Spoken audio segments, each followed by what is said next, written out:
sure some of you guys have seen this, the oil filler hose broke.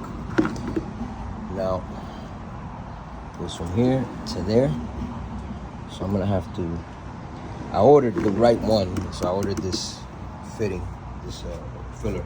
It's $100, and then like $5 for the seal. So not bad. What I did in the meantime is I sealed it with a rubber glove. I want nothing going in there. And what I'm gonna try to do actually is run to Home Depot real quick, because I can't wait until that filler gets here next week. You know, so I'm gonna go ahead, take a run to Home Depot and see if I can find a pipe that'll fit in there.